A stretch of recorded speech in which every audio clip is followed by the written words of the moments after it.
એને દંડ કરે છે. ગુરુ શિષ્યને દંડ કરે છે કે તું હવે આ છો, તું જે હો હવે વળી પાછો ફસાતો નહીં. દઢીકરણ એ એકની એક વસ્તુ મેં વારંવાર કરી. છોકરાઓને આપણે એકડો ઘૂંટાવીએ તો એકડા ઉપર એમ ઘૂંટાવી પછી એને એકડો આવડી જાય. એટલે દઢીકરણ એને કહેવામાં આવે, દંડ કરવું. એટલે અહીં પણ અષ્ટાવક્રજી દંડ કરે. શું કહે છે કે હવે તો તું સર્વવ્યાપક છો, તું સર્વવ્યાપક છો. હવે જનક શરીરધારી, મિથિલાનો રાજા, સીતાનો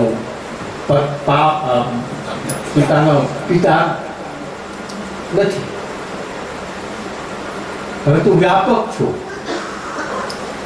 કારણ કે તું શરીરધારી નથી. હવે તું વ્યાપક છો એટલે જે બ્રહ્મ છે, જે વ્યાપક છે એવો તું છો. આવો શું થઈ ગયો છો? વ્યાપક છો, વિભૂ છો. વિભૂ એટલે પરમાત્મા છો. આ ઉપર જે વાત આવી પછી એક બહુ સરસ વાત કરી. અષ્ટાવક્રજી કીધું કે હવે આવો છો તું ભાઈ, તો હવે ધર્મ અને અધર્મની સાથે તારે શું કહેવાય? મારો ધર્મ આ છે, મારો અધર્મ આ છે, આ કામ કરવું ને આ કામ ન કરવું, આવો ધર્મ પાળવો, આવો ધર્મ ન પાળવો. આ હિન્દુ ધર્મ છે ને આ મુસ્લિમ ધર્મ છે. કારણ કે તું તો હવે એ બધું હજુ તારી નીચેની ભૂમિકા હોય ત્યારે જ છો તું.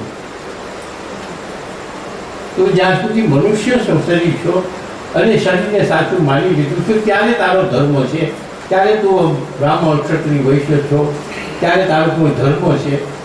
પણ હવે તું તો આ સ્વરૂપમાં છો.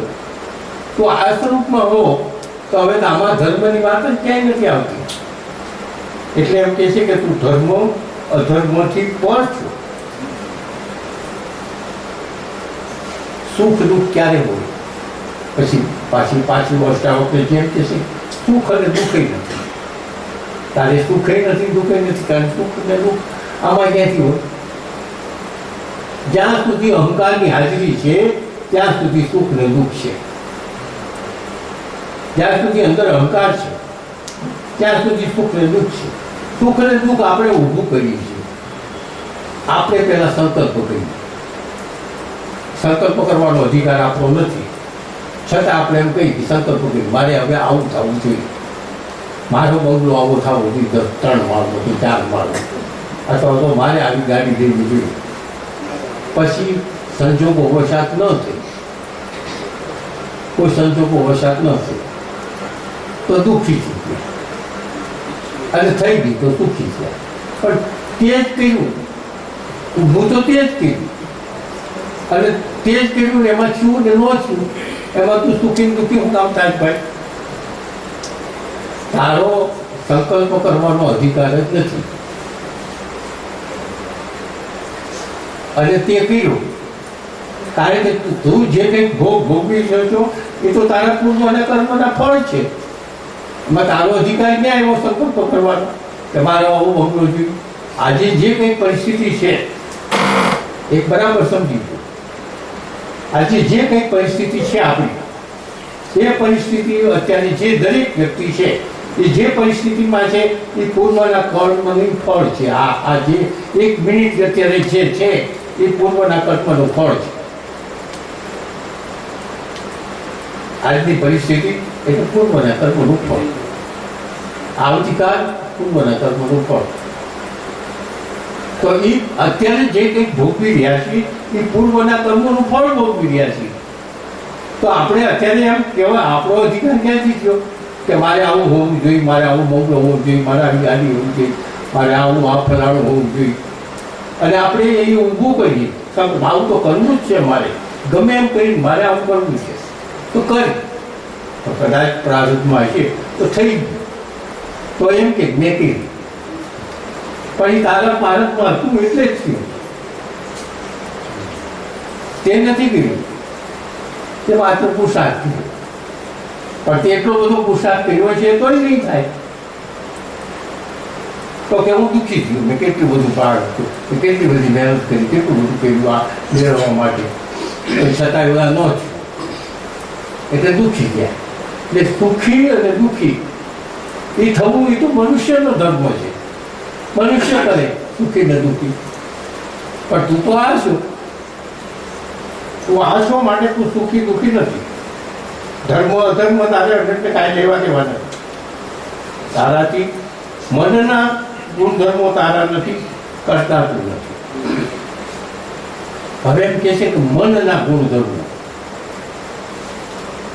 મન બહુ ખરાબ છે. મનથી ચિંતન છે એ ખરેખર આપણું નથી. આપણે ગમે તે મનને માની લઈએ છીએ એ આપણે નથી.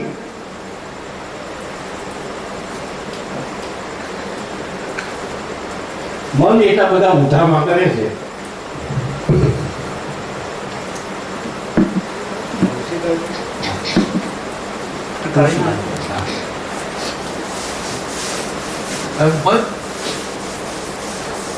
મન કેવું છે અને મનથી ઘડેલું સત્ય શું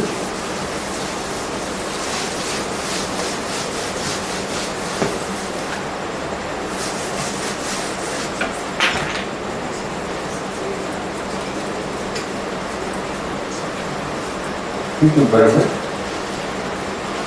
બસ હાલશે.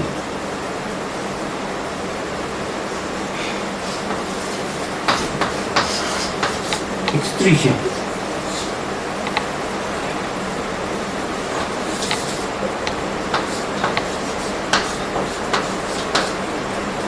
આ સ્ત્રીનો આ પિતા છે.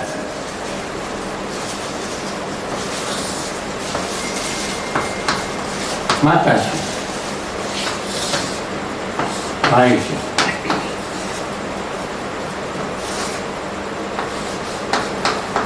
પતિ છે.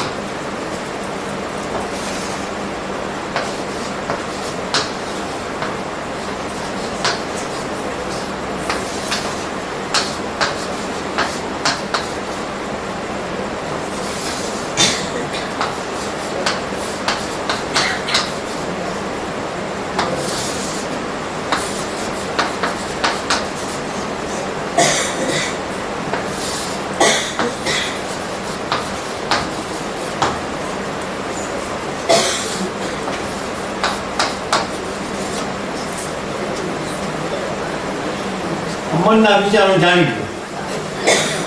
આના મનમાં શું છે? આ દીકરી, આના મનમાં આ દીકરી છે, તો આના મનમાં આ દીકરી છે. પણ આના મનમાં દીકરી છે, આના મનમાં દીકરી, આના મનમાં શું છે? બેન છે. તો આ એક જ વ્યક્તિ છે. આની દીકરી છે, આની દીકરી છે, આની બેન થઈ ગઈ. કેવી રીતે? વ્યક્તિ તો એક જ છે. વ્યક્તિ તો એક જ છે. તો ઓલા પણ પતિ છે, આનો ભાઈ છે. તો હવે આને આ જે દ્રષ્ટિથી જોવે છે એ દ્રષ્ટિથી આ જોવે છે. વ્યક્તિ એક જ છે.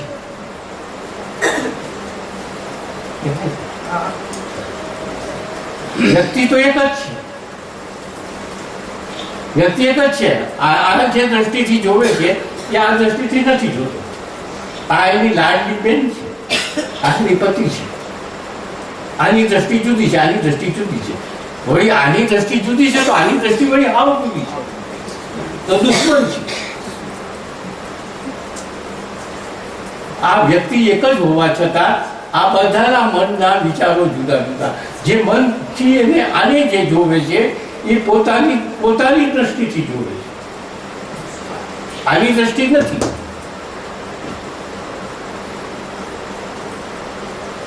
આની દ્રષ્ટિ નથી. આ તો છે જ. પણ આ દરેક વ્યક્તિ મિત્ર છે, પતિ છે, પ્રેમી છે, દુશ્મન છે. આ બધી વ્યક્તિઓ જે છે એ બધી એક જ વ્યક્તિ ઉપર જુદા જુદા ભાવ કેમ છે? કોના છે? એક જ વ્યક્તિ ઉપર દરેકના ભાવ જુદા જુદા છે. એ જુદા જુદા ભાવ વ્યક્તિના છે કે આપણા છે? આના છે આ ભાવ કે આ બધાના છે? બધાના છે. બધાના ભાવ છે જુદા જુદા, બધાના ભાવ જુદા જુદા છે એટલે બધાના મનના વિચારો જુદા છે. બધાના મનના વિચાર એટલે અહીં અષ્ટાવક્રજી કહે છે કે આ બધા મનના વિચારો છે તારા, તું તો બ્રહ્મ છો ભાઈ. આ મનના વિચારો છે, આ બધાના મનના વિચારો છે. આજથી એક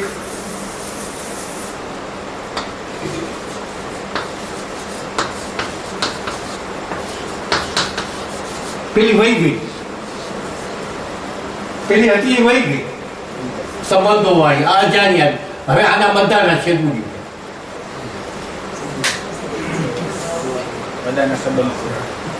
અજાણી સ્ત્રી આવીને ઉભી રહી ગઈ ત્યાં. કોઈ જાણતું નથી આને, દુશ્મને નથી જાણતો, ભાઈ નથી જાણતો, પતિ નથી જાણતો, કોઈ જાણતો નથી. તો તમે જે આ લોકોએ જે મનથી વિચારો એના માટે જે બાંધા એ હવે ઉડી ગઈ.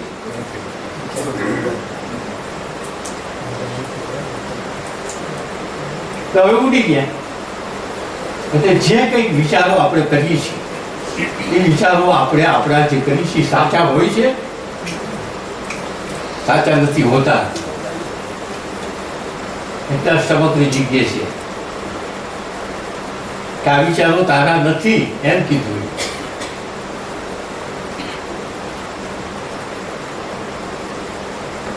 એટલે આ તો આપણે પણ ધ્યાન રાખવાનું છે. જનક રાજા આપણે જ છીએ, આપણે પણ આવા વિચારો કરીએ છીએ. આપણે સંસારમાં આવા, પણ આ વિચારો સાચા નથી હોતા. એ હવે ખબર પડી, આ વિચારો સાચા નથી હોતા. કારણ કે એ વિચારો એ જગ્યાએ બીજી વ્યક્તિ આવી ગઈ તો બધા ખોટા પડી. એટલે અષ્ટાવક્રજી એમ કહે છે કે વિચાર કરવાનો તારો અધિકાર નથી. જે છે પણ એ જે છે એ અત્યારે હવે આપણે એમ કહીએ આ જે મૂળ હતી ત્યારે એ સત્ય હતું, એ સત્ય હતું એમ કયો તો સત્ય જો આ હોય તો આની દીકરી છે ને આની બેન છે ને પેલાનો પતિ, એમાં સત્ય કયું? આની દીકરી સત્ય કે પત્ની સત્ય? સત્ય જ આપણે કહીએ તો કોણ સત્ય? વ્યક્તિગત પોતાના વિચારો સત્ય, વ્યક્તિગત પોતાના વિચારો સત્ય, પણ હકીકતે સત્ય નહીં. પરમાત્માએ તો એક પરમાત્માએ જે વાત કર્યું એ તો માત્ર એક જ છે. હું અહીંયા પુરુષ મૂકો, સ્ત્રી મૂકો, એની આ કોઈ સંબંધ, આ તો વધારે બંધ બેસતું આવે છે. એટલે વિચારો જે છે આપણા એ વ્યક્તિગત માની લીધેલા છે.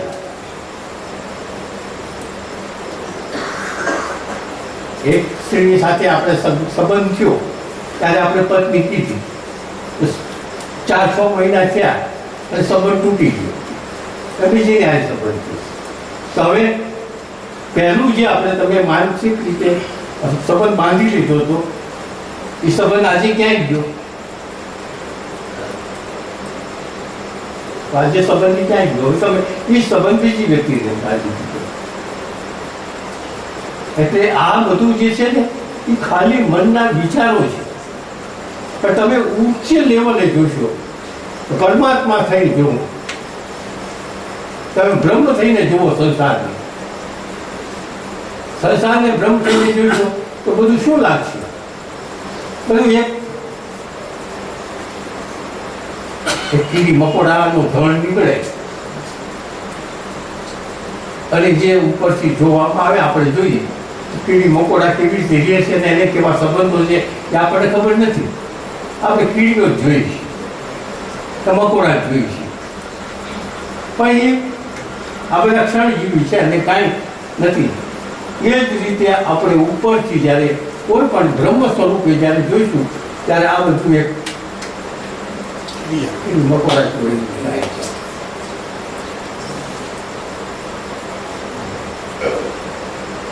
તમે એ લેવલે જોવાનું છે.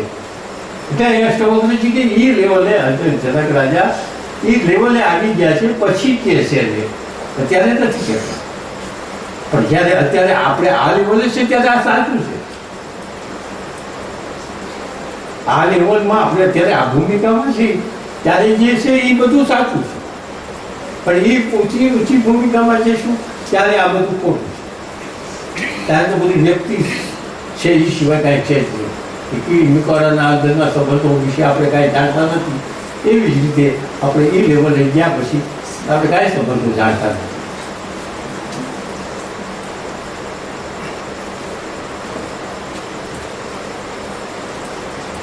હવે એમ કે છે કે તું આવો નથી કાંઈ, તારા બધા સુખ અને દુઃખ અને બધા ગુણધર્મો તારા નથી, આ તો તારા બધા મનના વિચારો છે. એટલે તું હવે તો બ્રહ્મ છો. પછી હવે એક બહુ સરસ કે છે કે તું ભોગતાય નથી અને તું નિત્ય છો. તું ભોગતા નથી, કારણ કે બ્રહ્મ સ્વરૂપ થઈ ગયો છો. બ્રહ્મ સ્વરૂપ થઈ ગયો છો એટલે ભોગતા. ભોગતા એટલે આપણે આ હું માઇકને વાપરું છું તો હું માઇકનો ભોગતા કહેવાય. ઘડિયાળની સામે જોઉં છું તો હું ઘડિયાળનો ભોગતા કહેવાય. હું અહીં કંઈક જમું છું તો એ આહારનો ભોગતા કહેવાય. અહીં રહું છું તો રૂમનો ભોગતા કહેવાય. ભોગતા શાસ્ત્રની ભાષામાં કોઈ પણ પદાર્થનો ઉપયોગ કરવો એનું નામ ભોગતા.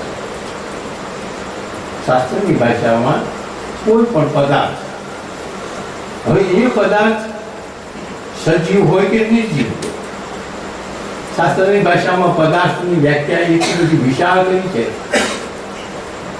કે ભાઈ, બાપ, બેન, પતિ, પત્ની, ખુરશી, ટેબલ, ઘરેણા, પૈસા આ બધું પદાર્થમાં ગણાય. સજીવ અને નિર્જીવ કારણ કે પદાર્થ જ છે. આ જે આની દ્રષ્ટિએ પદાર્થ, હવે પદાર્થ જે છે આ પદાર્થ તો કોઈ ભોગતા નથી, કારણ કે આખી સૃષ્ટિ તારા વડે થઈ ગઈ છે. આખી સૃષ્ટિનું સર્જન અને વિસર્જન તારા વડે થયું છે. હવે તું પદાર્થનો ભોગતા કેવી રીતે? તું તો સચ્ચિદાનંદ સ્વરૂપ છો એટલે તું ભોગતા નથી. તો પછી હવે તું શું છો? કે છે કે તો તું પછી હવે નિત્ય મુક્ત છો. કેવું સરસ છે. તું આવો નથી, આવો નથી. હવે એ તો ડટી કરવી કહી દીધું. એને બ્રહ્મ સ્વરૂપ હું છું એ તો એને ખાતરી કરાવી દીધી ગઈકાલે. તું બ્રહ્મ સ્વરૂપ છો પણ હવે તો એને દ્રઢીકરણ કર્યું. હવે તું મુક્ત છો.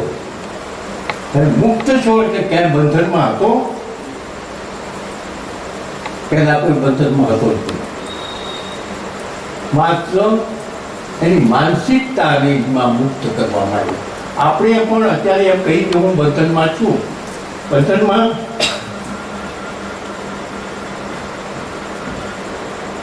આપણે ખરેખર બંધનમાં નથી.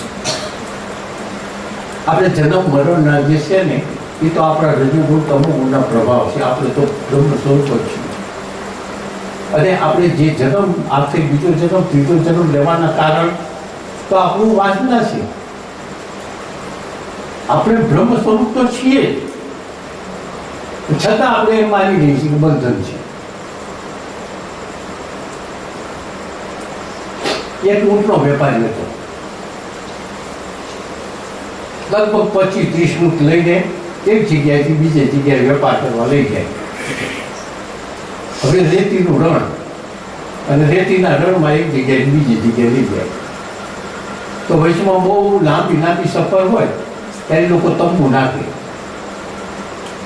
ઊંટને ખીલા ખોલી અને બાંધી દે અને તંબુમાં વેપારી અને એના માણસો સવાર પડે એટલે વળી પાછા બીજી જગ્યાએ વેચવા માટે લઈ જાય.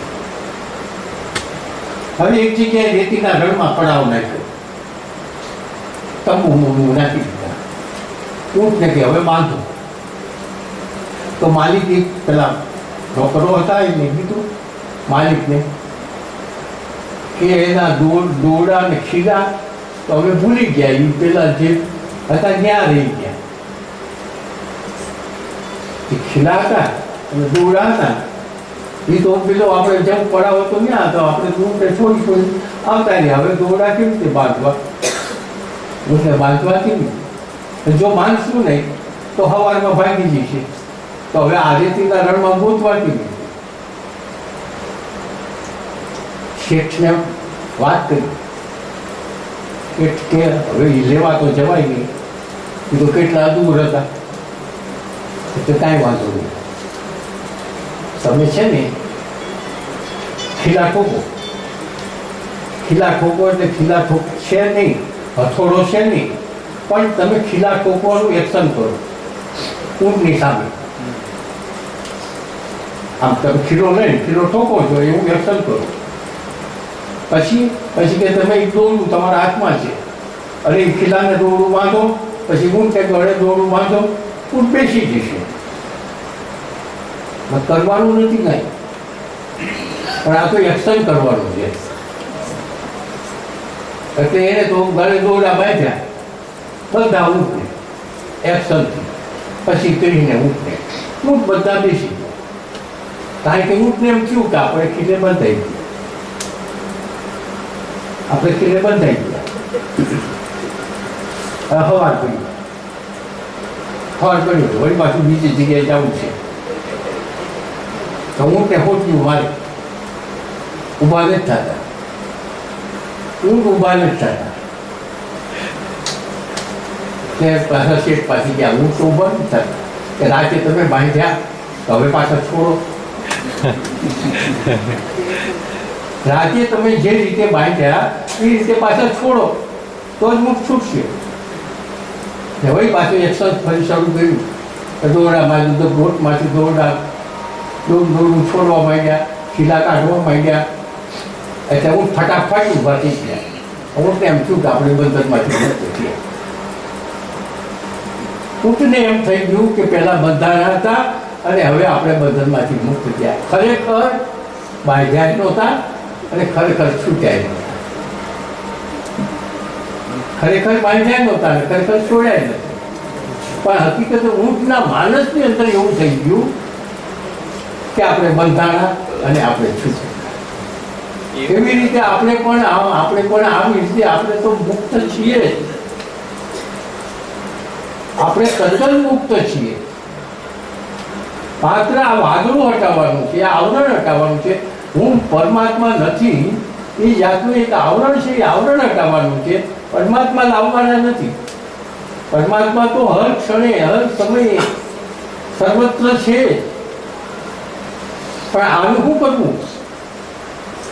કે જૂની કહેવત છે ને કે હું ઝાડને બધ ભરીને પછી બૂમો મારવી કે આ ઝાડે મને પકડ્યો કોક છોડાવો. કેવી રીતે છોડાવો? તું છૂટેલો જ છો. તને ઝાડે પકડ્યો જ નથી, તે માની લીધું કે તે ઝાડે પકડ્યો. અમુકની જેવી જ વાત છે. એવી રીતે આપણે બધા છીએ. એવી રીતે જ આપણે બધા છીએ કે આપણે માની લીધેલું છે કે આપણે બંધન છીએ. એટલે અહીંયા અષ્ટાવક્રજી કહે છે કે બંધન અને મુક્તિ એ તારી માની લીધેલી છે, છો જ નહીં. હકીકત આપણે પણ આવી રીતની જ છીએ. આપણે આ આવરણથી બંધાઈ ગયેલા છે. હું પરમાત્મા નથી. હનુમાને કીધું, હનુમાન જ્યાં સુધી ઉપનિષદ વાંચી નથી, છાંદોગ્ય ઉપનિષદ વાંચી નથી, ત્યાં સુધી તો એ સેવક જ હતા. ત્યાં સુધી રામ મારા ભગવાન છે, હું એનો સેવક છું. પણ જ્યારે વાંચી લીધી, ત્યારે એને જ્ઞાન થયું, ત્યારે એને કીધું કે શરીર ભાવે હું તમારો દાસ છું, જીવ ભાવે હું તમારો અંશ છું, આત્મ ભાવે તો હું રામ જ છું, રામ મન મારા મતાય કહેતો. સાચી છે વાત, તો સાચી છે. ત્યારે કીધું કે જ્ઞાન શું? જ્ઞાન શું થયું કે હું અત્યારે મારા શરીરને અને મારા આત્માને જીવાત્માને હું આ જુદા માનીને બેઠો હતો. હવે આત્મભાવે એટલે કર્મભાવે તમે જે ભ્રમથી તમારું જે શરીર બન્યું છે, તમારો જે જીવાત્મા બન્યો છે, એમાં ને મારામાં કાંઈ ફેર નથી. માત્ર વાસનામાં ફેર છે. અને વાસનાને કારણે જ આપણે બ્રહ્મ સ્વરૂપ નથી એવું આપણને એમ થાય છે. વાસનાને કારણે આ વાસના છોડવી છે. વાસના એટલે સમજાડું ને, જગતને ભોગવવાની ઈચ્છા, જગતના જુદા જુદા પદાર્થોને ભોગવવાની ઈચ્છા, એનું નામ વાસના. વાસનાનો ક્ષય નહીં થાય.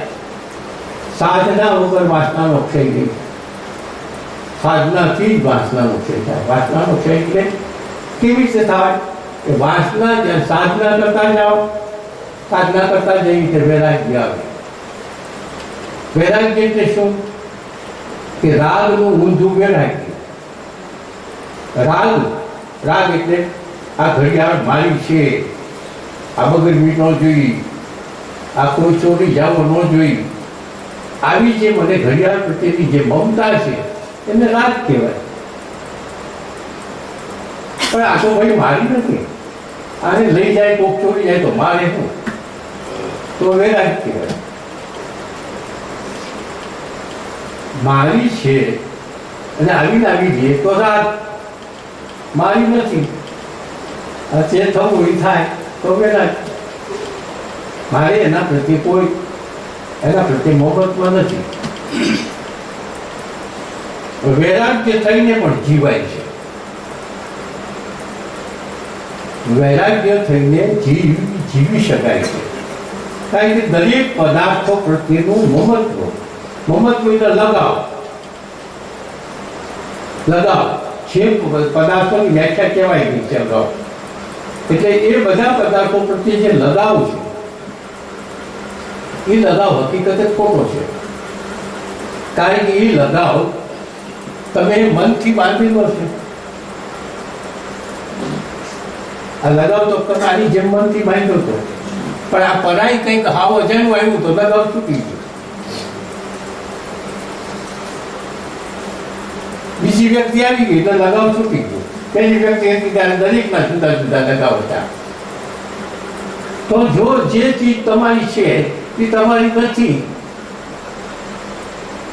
જે ચીજ છે એને તમે માની લીધી છે, મારી નથી, તમે લગાવ છોડી દો તો આની સ્થિતિ થાય. આપણે લગાવ છોડી દઈએ તો જો આ અજાણી છોકરી આવી ગઈ તો આ બધાના લગાવ છૂટી ગયા. આ મારું ભાઈ છે નહીં, તો પરમાત્માએ મને દીધું છે, મને વાપરવા પરમાત્માએ દીધું છે, મારા પ્રારબ્ધ યોગ્ય મળ્યું છે. અને જ્યાં સુધી મારું પ્રારબ્ધ હોય છે ત્યાં સુધી એની સાથે સંબંધ છે. તો પ્રારબ્ધ પૂરું થાય છે ત્યારે કોઈ રોકી શકવાનું નથી. જવાનું. આપણો સગો દીકરો હોય, એકલો દીકરો હોય, કે આપણા માતા પિતા હોય, જવાના છે. પ્રારબ્ધ યોગે એકબીજાના ઋણાનું બનશે એટલે આપણે બધા ભેગા છે. અને એ આપણાથી ભેગા છે એવું નથી માની લેવાનું. આપણા વિચારોથી આપણે પોતે આ બધું ભેગું કર્યું છે એ માની લેવાનું નથી. એ એકબીજાના પ્રારબ્ધથી ભેગા થયેલા છે. અને પ્રારબ્ધ પૂરું થશે એટલે એની મેળે છૂટા પડવાના છે. તો એમાં શું કરે, દુઃખ ને લગાવ ને એ વાત ક્યાં આવી? શું કામ થાય? એક હરિદ્વારની અંદર એક એવો કિસ્સો બન્યો. એ ભગવદ્ ગીતા ચાલતી હતી. રોજ ભગવદ્ ગીતા વાંચન થાય એ સાંભળવા આવે રોજ. તો એક દિવસ એવો આવ્યો કે એ એક માણસ રોજ આવતો હતો, ટાઈમ ટુ ટાઈમ આવતો હતો, એ ન આવ્યો. અને બીજે કે ત્રીજે દિવસે આવ્યો. ત્યારે પેલા સાધુએ પૂછ્યું કે તમે રોજ આવતા હતા, આટલા મહિનાથી ગીતા ચાલે છે અને તમે રોજ આવતા હતા, આ 3 દી કેમ આવ્યા? એટલે એને કીધું કે મહેમાન આવ્યા હતા ને, એ મહેમાનને હું વળાવવા ગયો.